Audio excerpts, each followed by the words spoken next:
नाव तैयार करके बोला नूह, ए पिसर जल्द मेरे पास आ जा। आफियत अब इसी में है तेरी, मान ले बात तू अगर मेरी। आके हो जा सवार नाव पर, तैर मत लहरों के बहाव पर। नाज से मैंने तुझको पाला है, मेरी आँखों का तू उजाला है। आके लग जा गले इधर आकर, जान मत खो पहाड़ पर जाकर। बिस्मिल्लाहिर्रहमानिर्रहीम। सूरह आराफ में अब हम मुख्तलिफ़ अम्बिया अलैहिमुस्सलाम की कौमों पर अज़ाब के वाक़यात का मुतालिया करेंगे।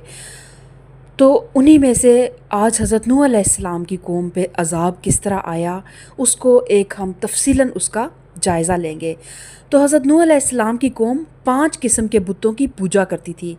हज़रत नूह अलैहिस्सलाम अल्लाह ताला के हुक्म से आए और 950 बरस तक कौम को समझाते रहे, लेकिन किसी ने उनका कहा ना माना, बल्कि गरूर और दुश्मनी उनसे ज़्यादा करने लगे और तरह तरह का दुख देने लगे। नूह अलैहिस्सलाम कौम को कहते कि अल्लाह को एक मानो और एक कहो, तब कौम कहती कि ये दीवाना है, और ऐसे पत्थर मारते कि वो बेहोश हो जाते और बोलने की ताकत ना रहती। बड़े बड़े आदमी और रईस कहते थे कि तुम अपनी मजलिस से कमीनों और अदना आदमियों को दूर करो तो हम तुम्हारे पास बैठेंगे। तो हज़रत नूह अलैहिस्सलाम ने फरमाया, वमा अना बितारिदिल लज़ीना आमनू, जो ईमान लाए हैं मैं उनको दूर करने वाला नहीं। जब हज़रत नूह अलैहिस्सलाम कौम के दुख देने से नहायत आजिज़ हुए तो नाचार होकर जनाब इलाही में कहा, ए परवरदिगार, बेशक मैंने कौम को तेरी तरफ बुलाया और रात दिन बुलाने में गफलत नहीं की। जितना मैंने कौम को तेरी तरफ बुलाया उतना ही ये कौम मुझसे भागी।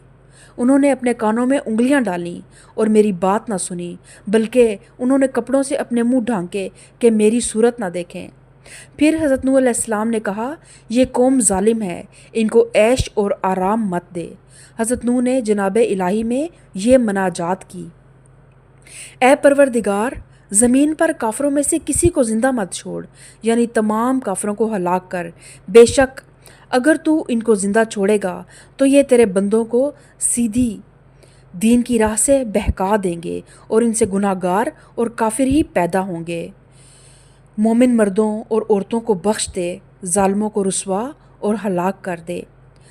और हज़रत नूह अलैहिस्सलाम का शुमार जो है वो उलुल अज़्म पैगम्बरों में होता है, यानी जिन्होंने बेहद तकालीफ़ उठाई और बेहद सब्र के साथ और उलुल अज़्मी के साथ अपने बारे रिसालत को सरअंजाम दिया।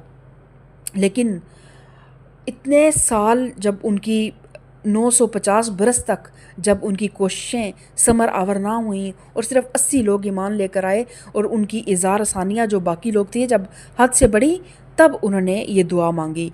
तो अल्लाह ताला ने वही नाजिल की कि कश्ती हमारी निगरानी में बना, जो कि हज़रत नूह ने तैयार की, जिसको देखकर कौम मजाक उड़ाती थी कि इधर तो खुशकी है, पता नहीं ये कश्ती किसके लिए बनाई जा रही है। अल्लाह ताला ने इस कौम को अजाब के वास्ते आसमान से पानी गिराने वाले दरवाज़े खोले। पानी आसमान से ऐसे बरसने लगा जैसे हज़ारों नहरें चली आती हैं, और वो पानी इसी हालत में 40 दिन रात बरसता रहा, ज़रा भी ना थमा। अल्लाह ताला ने ज़मीन की सोतें छोड़ दी तो ज़मीन से पानी निकलने लगा, फिर आसमान का पानी ज़मीन के पानी से मिला। हज़रत नूह की नाव जो तख्तों और मेखों से बनी हुई थी उसे पानी पर उठाया अल्लाह ताला ने, और हज़रत नूह की कौम में से सिर्फ 80 आदमी ईमान लेकर आए थे। आपके 3 बेटे साम, हाम और याफ्स भी कश्ती में सवार हुए थे, लेकिन एक बेटा जिसका नाम कनान था वो कश्ती पर सवार ना हुआ। और हज़रत नूह ने अपने बेटे को बुलाया मगर वो ना आया और कहा कि मुझे कोहे जूदी, जो एक पहाड़ था बहुत बुलंद, कि मुझे उसकी चोटी बचा लेगी और मैं इस कश्ती में सवार नहीं हूँगा। तो इसी वाक़े को आज हम किसी मुख्तलिफ़ अंदाज में देखते हैं। नाव तैयार करके बोला नूह, ए पिसर जल्द मेरे पास आ जा। आफियत अब इसी में है तेरी, मान ले बात तू अगर मेरी। आके हो जा सवार नाव पर, तैर मत लहरों के बहाव पर। नाज से मैंने तुझको पाला है, मेरी आँखों का तू उजाला है। आके लग जा गले इधर आकर, जान मत खो पहाड़ पर जाकर। طوفان آئے گا ایک ہیبت ناک، پانی میں ڈوب جائے گی سب خاک۔ قہر اللہ کا آنے والا ہے، پوری دنیا بہانے والا ہے۔ یہ پہاڑ اور یہ شجر یہ سب ٹیلے، پناہ نہ دیں گے ہزار کر ہیلے۔ باپ کی بات سن کے بولا پسر، تیری حالت نہ بدلی میرے پدر۔ واز کرتے گزارے 900 سال، اپنا ہرگز نہ تو نے بدلا حال۔ باتیں ساری تیری پرانی ہیں، مزح کا خیز ہم نے جانی ہیں۔ مت سنا ہم کو کوئی افسانہ، قوم کہتی ہے تم کو دیوانہ۔ ریلا پانی کا جب بھی آئے گا، کوہ جودی مجھے بچائے گا۔ باپ بولا یہ بھول ہے اے پسر، اب ہے بچنا محال جانے پدر۔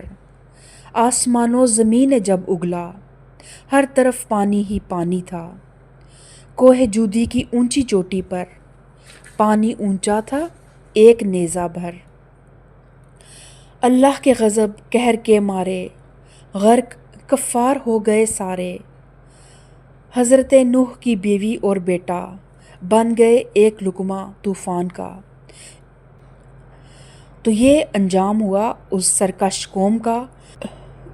جب تمام کافر تباہ ہو گئے تو پھر وہ طوفان تھم گیا، اور حضرت نوح علیہ السلام نے اپنی جو کشتی اللہ کے حکم سے بنائی تھی، اس میں وہ تمام ایمان لانے والے 80 افراد بھی اور تمام جانداروں کا ایک ایک جوڑا بھی اس کشتی میں سوار ہوا، اور پھر انہی جوڑوں سے دوبارہ زمین پہ زندگی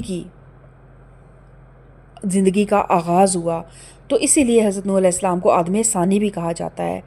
اور اللہ تعالیٰ فرماتا ہے کہ اللہ تعالیٰ نے کہ میں نے طوفان سے ایک عالم کو غرق کیا اور پھر ایک اور خلقت پیدا کی۔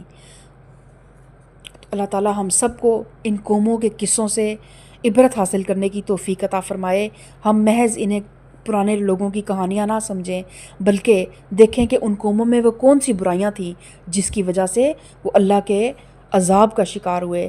تو دیکھیں حضرت نوح علیہ السلام کی قوم میں جو برائی ہمیں نظر آتی ہے، باقی جھوٹ کی کوئی تفصیل نہیں ملتی کہ وہ جھوٹ بولتے تھے یا وہ چوری کرتے تھے، یا کوئی اخلاقی برائی نظر نہیں آ رہی ان کی قوم کی۔ باقی انبیاء علیہ السلام کی قوموں کی ہمیں مختلف خامیاں نظر آتی ہیں۔ کوئی سرکش تھا، کچھ لوگ لواطت کا شکار تھے، کچھ لوگ جو تھے وہ راہزنی کرتے تھے، ناپ تول میں کمی کرتے تھے۔ لیکن حضرت نوح علیہ السلام کی قوم میں ایک خرابی جو بڑی واضح ہے، وہ یہ کہ وہ مذاق اڑاتے تھے۔ وہ دین والوں کا بھی مذاق اڑاتے تھے، دین کا بھی مذاق اڑاتے تھے، اور دین والوں کا بھی مذاق اڑاتے تھے، اور دین کی باتیں کرنے والوں کو دیوانہ اور کم عقل کہتے تھے۔ تو آج کہیں نہ کہیں یہ برائی ہماری جو نئی نسل ہے، اور ایون پرانی نسلوں میں بھی جو لوگ زیادہ جدید سوچ کے مالک ہیں، وہ ان سب باتوں کو آؤٹ آف ٹائم قرار دیتے ہیں، اور وہ کہتے ہیں کہ مذہب جو ہے وہ ایک پرسنل چیز ہے، اس کا زندگی سے کوئی تعلق نہیں ہے۔ اور اس طرح کی مذہبی ڈسکشنز کو اور یہ تبلیغ کا کام، یہ چیزوں کو وہ بالکل پسند نہیں کرتے، اور جو لوگ بھی پھر اس مقصد کے لیے آگے بڑھتے ہیں وہ ہمیشہ سد راہ کرتے ہیں۔ تو اللہ تعالیٰ ہمیں اس طرح کی تمام برائیوں سے بچنے کی توفیق عطا فرمائے، اور اللہ تعالیٰ ہمیں صراط مستقیم پہ چلنے کی توفیق عطا فرمائے۔ آمین ثم آمین۔ سبحان ربک رب العزت عما یصفون وسلام علی المرسلین والحمد للہ رب العالمین۔ اور انتہائی سادہ اور آسان فہم الفاظ میں قرآن کے مفہوم کو سمجھنے کے لیے میرے چینل کو سبسکرائب کریں اور بیل آئیکن کو دبائیں، تاکہ جب بھی کوئی نئی ویڈیو اپلوڈ ہو تو اس کا نوٹیفیکیشن آپ کو ملے۔ اللہ تعالیٰ ہم سب کو دین سے جوڑ دے اور ہم سے بہترین کام لے۔ آمین ثم آمین۔